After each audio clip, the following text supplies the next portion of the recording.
आसतु जानिबा जे सकाळर किछि गुरुत्वपूर्ण खबर गुड़िक विषय। नंबर 1, महिला मानकर खाता को गला सुभद्रा टंका। महिला मानकर खाता को गला सुभद्रा टंका। सुभद्रा योजना शनि 18 लाख महिला को यह टंका दी जाइछि। जाजपुर आयोजित कार्यक्रम में सुभद्रा योजनार प्रथम किस्तिर चतुर्थ पर्याय टंका प्रदान कर राज्य में 98 लाख महिला सुभद्रा योजन लाभवान हेबे। या सहित जो मैंने एनपीसीआर रहीजिबे सेमानकु मार्च 8 तारिख सुधा जोड़ी दियाजिबो बोली उपमुख्यमंत्री प्रभाती परिड़ा संबलपुर में सूचना देइछन्ति।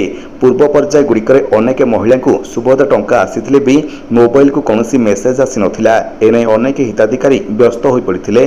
अधिकांशଙ୍କ पाखरे फोन रे यूपीआई व्यवस्था नथिबा हेतु टंका आसीछि कि नै सेमाने मध्य स्पष्ट होई पार नथिले। नंबर 2, 11टी प्रस्ताव को कैबिनेट मोहर। 3 वर्ष में 2,25,000 घर देवे सरकार। 11टी प्रस्ताव को कैबिनेट मोहर। अंत्योदय योजन गरीब मानक मिलिब पक्का घर। 314 ब्लॉक रे निर्माण हेब स्टाडियम। राज्य में लागू हेब एकीकृत पेंशन योजना। राज्य में रही डैम गुड़िकर हेब उन्नतीकरण। चांदबाली को निर्माण हेब 3टी ब्रिज। अंत्योदय गृह योजन लोक मानक मिलिब पक्का घर। प्रधानमंत्री आवास योजनार वंचित लोक मानक योजन घर मिलिब। तेणु एथिपाई राज्य सरकार 1,20,000 टंकार मिलिब आर्थिक सहायता जोगाई देबे। आसंता 3 वर्ष मध्य 2,25,000 घर प्रदान करा जिवो। चांदबालीवासींकर पई आसीछि खुशी खबर। चांदबाली को निर्माण हेब 3टी ब्रिज। भद्रक चांदबाली रास्तार बैतरणी नदी रे निर्माण हेब द्वितीय ब्रिज। निजुक्ति प्रक्रिया को श्रृंखलित करने और राज्यर सबअर्डिनेट न्यायपालिका निजुक्ति प्रत्येक श्रेणीर प्रार्थी मानक सुजोग देवाकू सरकार कैबिनेट रे गुरुत्वपूर्ण निष्पत्ति नहीं। ओडिशा जिला तथा सिविल कोर्टर जुडिशियल स्टाफ सर्विसेस निजुक्ति पद्धति और सेवा शर्त व संशोधन नियम 2008 को संशोधन करने पदक्षेप नि राज्य में नवीकरण योग्य शक्ति प्रकल्पर विकास एक अनुकूल वातावरण सृष्टि करने उद्देश्य ओडिया अक्षय शक्ति नीति 2022 प्रणयन करा जायथिला। राज्य में डैम गुड़िकर पुनः व्यास और उन्नतीकरण 1,660 कोटी टंका खर्च करेंगे। हीराकुद डैम मरामती और उन्नतीकरण 3टी प्रकल्प कार्य करिब। आसंता 6 वर्ष में यह काम को संपूर्ण करा। राज्य में एकीकृत पेंशन योजना लागू नहीं कैबिनेट निष्पत्ति नहीं। एनपीएस रही अधिकारी माने यह व्यवस्था पेंशन पाइबे। नंबर 3, खाइबा तेल को नहीं आसला बड़ खबर। सस्ता हो पारे सोरिष तेल। विदेशी बजार में एक दृढ़ धारा मध्य शुक्रवार देशर तैलबीज बजार में प्राय समस्त तैलबीज मूल्य वृद्धि बंद होता। मालेशिया एक्सचेंज अपराह 2.32% वृद्धि सहित बंद होता। यह सहित गतकाली राति चिकागो एक्सचेंज दृढ़ भाव में बंद होता।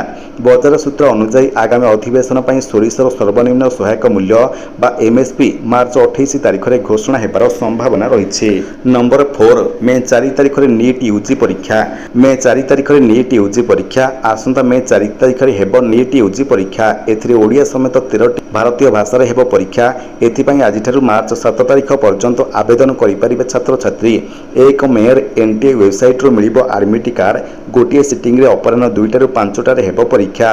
प्रार्थी माने neet.nta.nic.in वेबसाइट को जाई नीट यूजी 2025 आवेदन करें।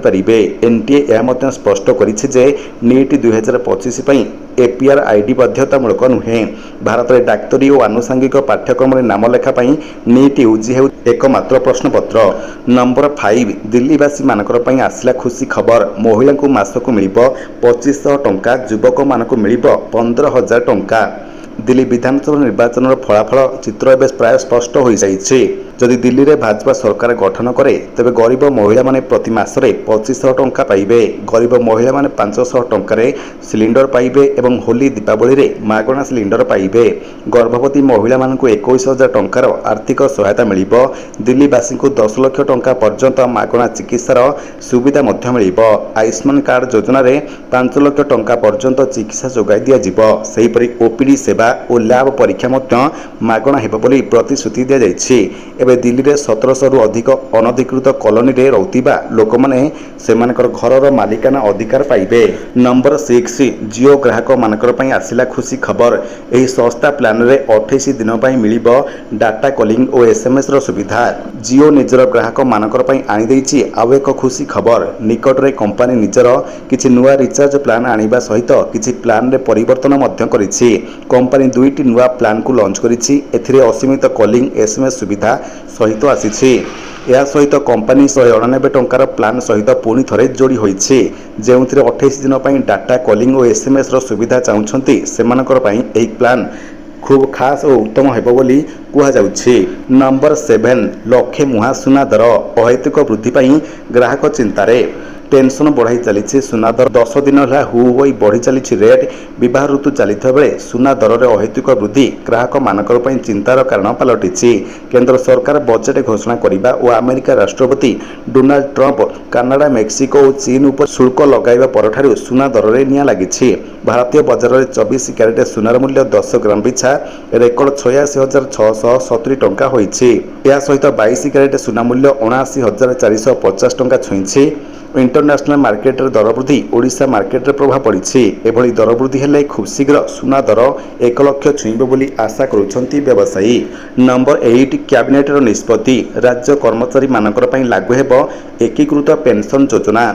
ରାଜ୍ୟର ସରକାରୀ କର୍ମଚାରୀମାନଙ୍କୁ ଏଣିକି ଏନ୍ପିଏସ୍ ବଦଳରେ ୟୁପିଏସ୍ ଅର୍ଥାତ୍ ଏକୀକୃତ ପେନ୍ସନ୍ ଯୋଜନାରେ ସୁବିଧା ମିଳିବ।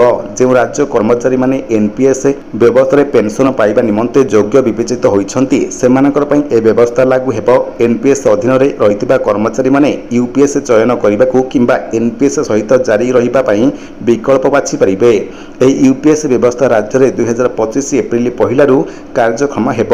କେନ୍ଦ୍ର ସରକାରଙ୍କ କର୍ମଚାରୀଙ୍କ ପାଇଁ ୟୁପିଏସ୍ ବ୍ୟବସ୍ଥା ଲାଗୁ କରିବାକୁ କେନ୍ଦ୍ର କ୍ୟାବିନେଟ୍ ଅଗଷ୍ଟ 24 ତାରିଖରେ ନିଷ୍ପତ୍ତି ନେବା ପରେ ରାଜ୍ୟ ସରକାର ଏଭଳି ନିଷ୍ପତ୍ତି ନେଇଛନ୍ତି। ନମ୍ବର 9 ମହାପ୍ରଭୁଙ୍କୁ ଦର୍ଶନ କଲେ ଭାରତୀୟ କ୍ରିକେଟର। ବାରବାଟୀ ମ୍ୟାଚ୍ ପୂର୍ବରୁ ନେଲେ ଆଶୀର୍ବାଦ। ରବିବାର ବାରବାଟୀରେ ଭାରତ ଇଂଲଣ୍ଡ ଟକ୍କର ହେବ। ମୁକାବିଲା ଦୁଇ ଦଳ ଭୁବନେଶ୍ୱରରେ ପହଞ୍ଚି ସାରିଛନ୍ତି। ତେବେ ମ୍ୟାଚ୍ ପୂର୍ବରୁ ଟିମ୍ ଇଣ୍ଡିଆର କିଛି ଖେଳାଳି ପୁରୀ ଯାଇ ଶ୍ରୀମନ୍ଦିରରେ ମହାପ୍ରଭୁଙ୍କୁ ଦର୍ଶନ କରିଛନ୍ତି। ଦର୍ଶନ କରିଥିବା ଖେଳାଳିମାନେ ହେଲେ spinner Varun Chakravarthy, allrounder Washington Sundar, Axar Patel. ସକାଳୁ ସକାଳୁ ସେମାନେ ମହାପ୍ରଭୁଙ୍କ ଆଶୀଷ ନେବାକୁ ପହଞ୍ଚିଥିଲେ। ନମ୍ବର 10 ଆଉ ହେବ ନାହିଁ ସଡ଼କ ଦୁର୍ଘଟଣା। ମୋ ବସ୍ରେ ନାମ ପରିବର୍ତ୍ତନ ସହିତ ଲାଗିବ କ୍ୟାମେରା।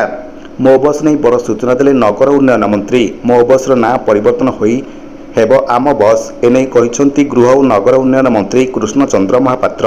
ଗଣମାଧ୍ୟମକୁ ଆଜି ସେ ଏଭଳି ପ୍ରତିକ୍ରିୟା ଦେଇଛନ୍ତି। ମୋହନ ସରକାର ଲୋକମାନଙ୍କର ସରକାର, ଆମର କହିବା ଠିକ୍ ହେବ ବୋଲି କହିଛନ୍ତି ଗୃହ ଓ ନଗର ଉନ୍ନୟନ ମନ୍ତ୍ରୀ। ତେବେ ଡ୍ରାଇଭର ଆଲର୍ଟ ରହିବା ପାଇଁ ବସ୍ରେ ଆର୍ସ ମଧ୍ୟ ଲାଗିବ। ଯଦି ଡ୍ରାଇଭରଙ୍କ ଆଖି ଲାଗିଯାଏ ତାହେଲେ ସାଇରନ୍ ବାଜିବ ବୋଲି କହିଛନ୍ତି କୃଷ୍ଣଚନ୍ଦ୍ର ମହାପାତ୍ର। ତେବେ ଏନେଇ ଆଜି ମନ୍ତ୍ରୀ କହିଛନ୍ତି ଦୁର୍ଘଟଣା ରୋକିବାକୁ ବସ୍ର ଆଗରେ ଓ ପଛରେ କ୍ୟାମେରା ଲାଗିବ।